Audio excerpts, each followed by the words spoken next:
Good evening. I am going to call this the fly effect. There are at least two flies in here, and it is testing my patience. And two is actually a small number because during the most of the day, somehow, somewhere, these flies come out of nowhere, and there are kind of a lot of them. And I learned a lesson because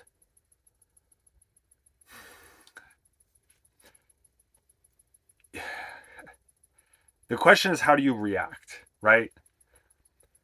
Do you go at it with anger, with violence? And this is my fly killing rag here. Or do you, I don't know what the right word is, but like harmonize with the flies? Do you become one with the flies? Do you become one with nature and not let it bug you? Pun intended, not intended. Um, and there were a couple moments trying to remove the flies as a problem.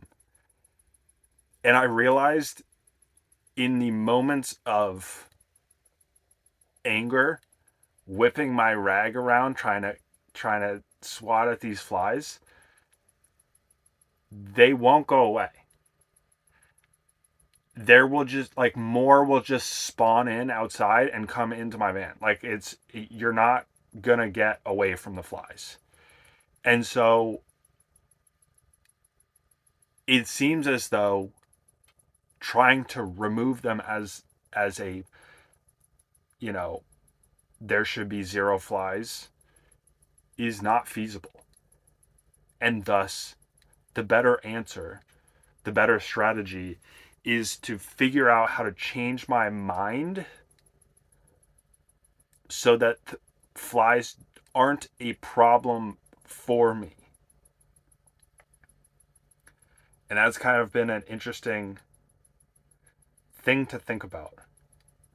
I think it has probably broader applications. There was a video, I can't remember the topic, from, I don't know, maybe a couple weeks ago. I was talking about like things that you can control and things that you can't control. And I just remember the takeaway being focus on the things that you can control, and there are some things that you just can't control that it's not even worth thinking about, because thinking doesn't actually do anything. So it reminded me of that. I'm trying to take a more balanced mindset with these flies. It has made me think about meditation, actually. I haven't meditated in quite a while, I will be honest with you. It has taken a backseat. But I find that meditation gives me a more stable mindset generally, to where there are fewer, I think there are fewer fluctuations of highs and lows and more kind of a balanced, stable, consistent, you know, approach. So anyway, that was part one. The second thing that I wanted to share was some, I think a realization that I made that I have been avoiding. And that is, so if you've been following along, I had a call with this guy twice, and it pains me to admit this, but it's really not that bad. But it's just, remember that video 3 days ago in Phoenix where I was like, this next chapter is going to require. See, here's one of those flyers. Go away. um, this next chapter is going to it's going to require addressing fears, addressing limiting beliefs. I think this is one of the examples of that. And that is,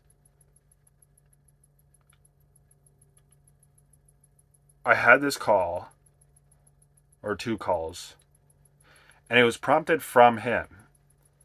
He was like, oh, this is a great question. I don't like typing, so let's hop on a call and chat. I was like, heart starts beating fast, adrenaline starts running, like, oh my God, what do I say? What do I ask? How do I not mess this up? And I realized that, again, this is, anyone who's watching this is going to be like, wow, that's genius, incredible observation. But you just learn so much more from talking with somebody for 20 to 30 minutes than you get from even asking a really good question over messages. That's what I'm starting to learn. I have always had this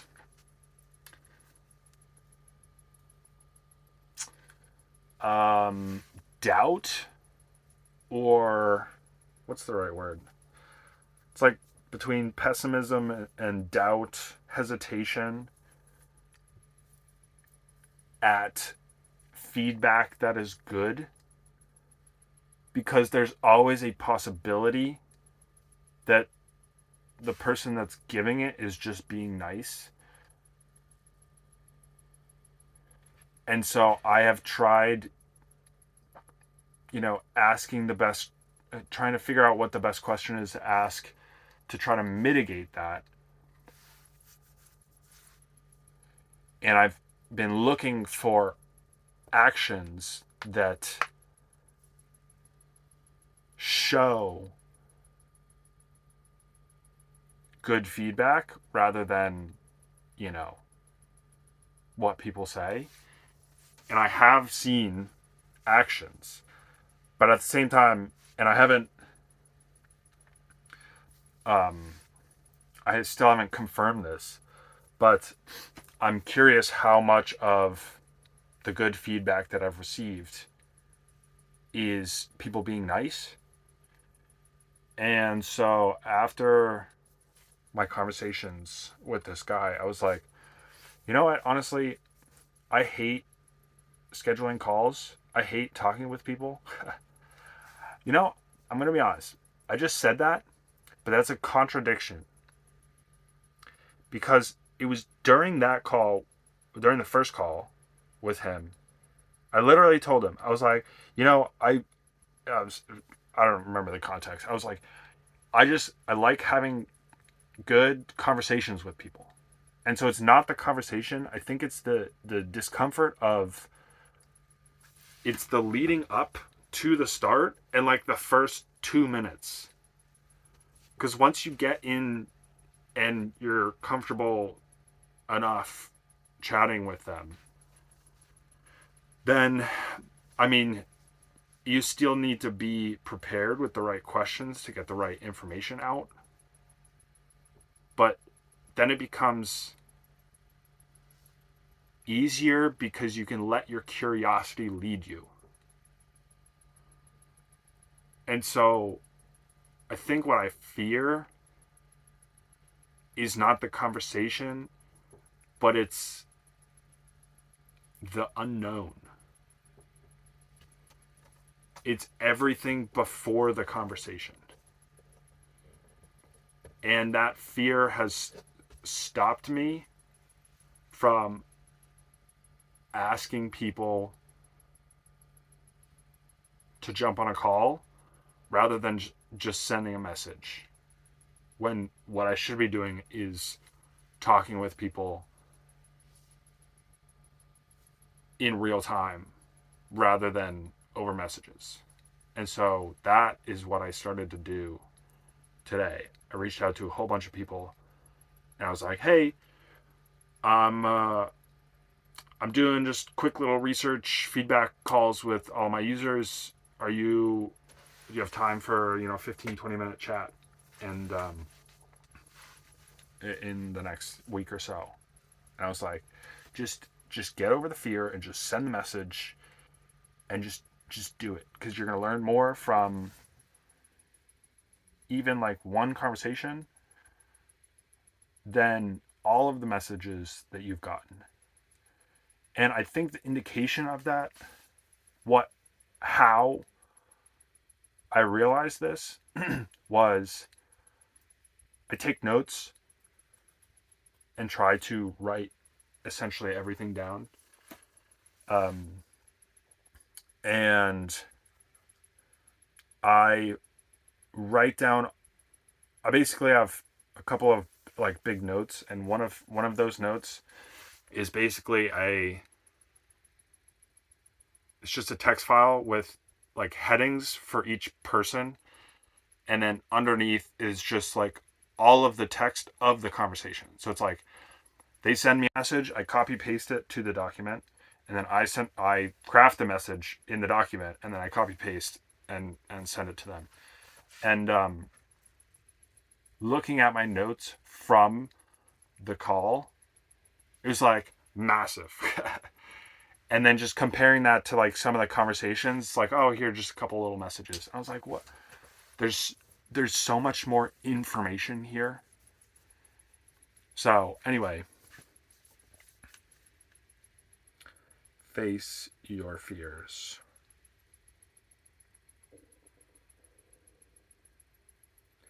I'll just make it part of my identity. Which, since I'm in Phoenix or in Arizona, it has already become part of my identity. So, if you were here in Budapest, and I'll end it with some gratitude. If you were here watching in Budapest, I think there was a video. It was either a video, or I think I also wrote about it in my blog post, where I was struggling with reaching out to people by message. And I faced the same fears and obstacles last year when I was doing research for this other potential opportunity, chatting with travel bloggers. And it was kind of the same. And I think what I've learned is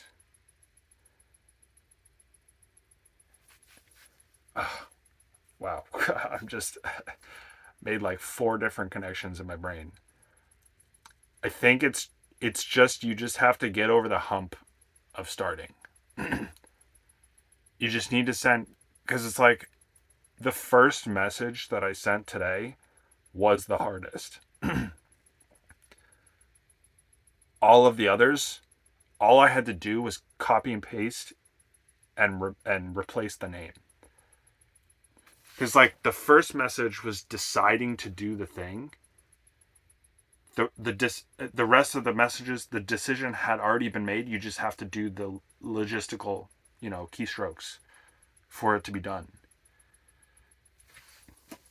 And the like 4 different connections that I made was, and this probably should be its own video. I think I've talked about it before, but I find that there's this 5 to 10 minute buffer zone when you start something.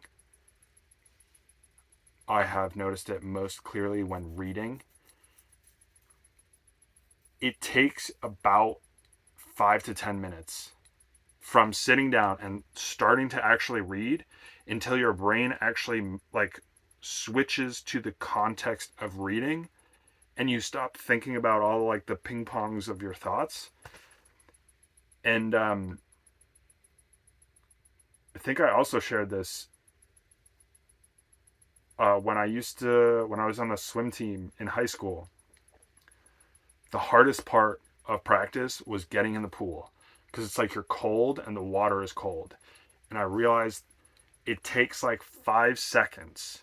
You jump in and then it's about 5 seconds, and then your brain is like, you know, the delta is like it's really cold from what was a second ago, and now it's less cold, and then 5 seconds later it's like it's cold, but it's the difference between what it was a second ago and now is like not really that bad. So it's like, yeah, I'm kind of over it, you know? And so I think this feels like a very grand learning lesson that can be very broadly applied to life. I think the trick is you just have to start. You have to start with something and then just iterate from there. But I think action is the answer. It's like you have to send the first message or have the first call, because then it's like, oh, my brain knows what to expect. I've done this before, or I've made the decision, or I'm in the context now, and now it's just about continuing rather than this like big obstacle of deciding or, jumping in the pool or deciding to sit down to start reading or deciding to send the message.